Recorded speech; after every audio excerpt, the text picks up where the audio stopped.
Hello everyone, Chapter 1. Still escaping. Yi Wen opened her eyes. She was faced with a pair of eyes that sent chills down her spine and made her soul quiver. Ah, her pale fingers tightly twisted the bed. Again, she had to endure the pain of her body being torn apart. Could this be hell? Why is it that I'm obviously dead but had to come back here next to this devil? Her mind was mad.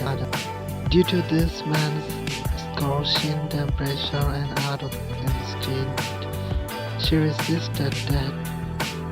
Don't touch me.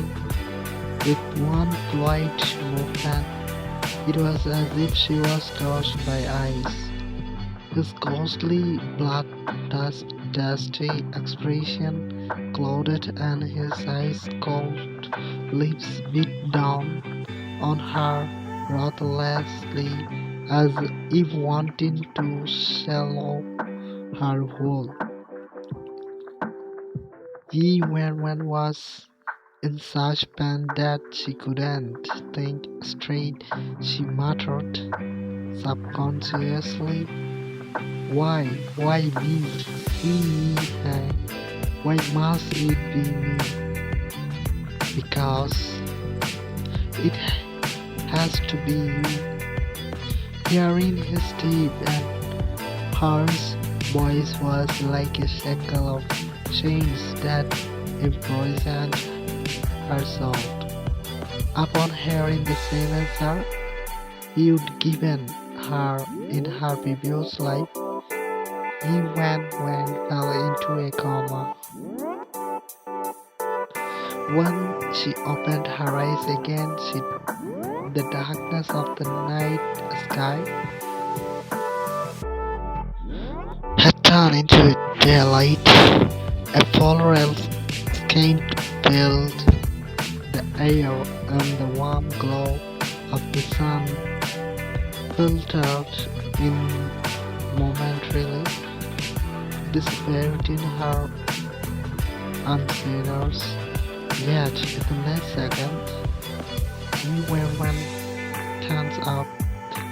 A strong sense of distress spread in her as the warmth awakened.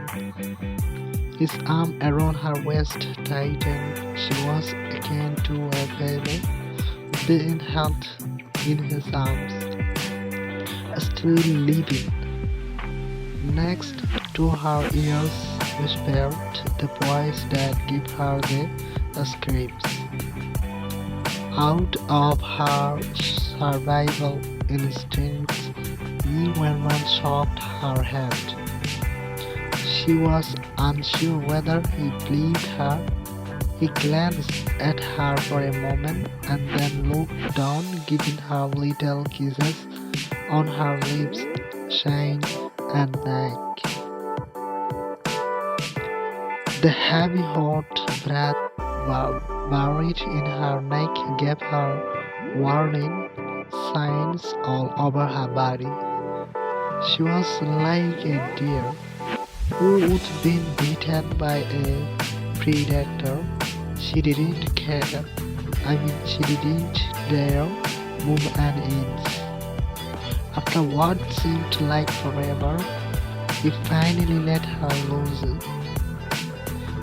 In the next second, a surprisingly pleasant sight fell into Yi Wen's view.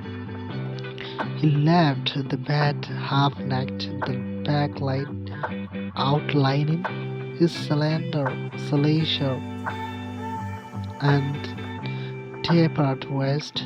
However, this view lasted only for a moment as he swiftly picked up his clothes by the bed and buttoned his shirt all the way to the top meticulously.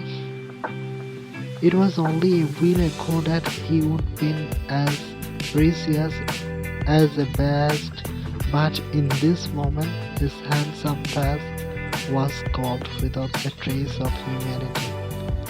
It was not until she heard the sound of the door shutting that E.S.E allowed her nerves to relax.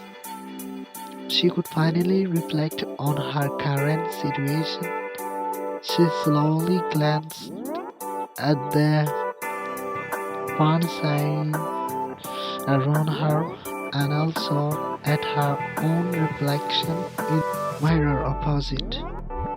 The black lips of the girl in the mirror had been nude until there was only a faint color left, and the makeup on her face had been completely smeared by tears and sweat. On her body filled with bruises and hickeys was a horrific and bloody tattoo. She could not believe this was how she looked at only 20 years old.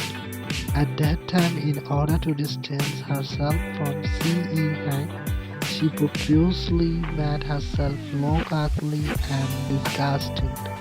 Now, she would actually been reborn suddenly, an overwhelming sense of fear and despair caused her to shock.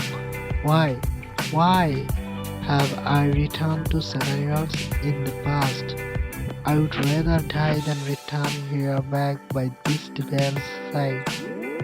She clearly remembered that this was where she and C.E. Hank first had sex, and she would have been tormented thoroughly for countless nights afterwards. She would lost her lover, her family, even her dignity and freedom. She would lost everything. Must I go through all of it again? No, since God's given me a chance to live again, I have to change it all.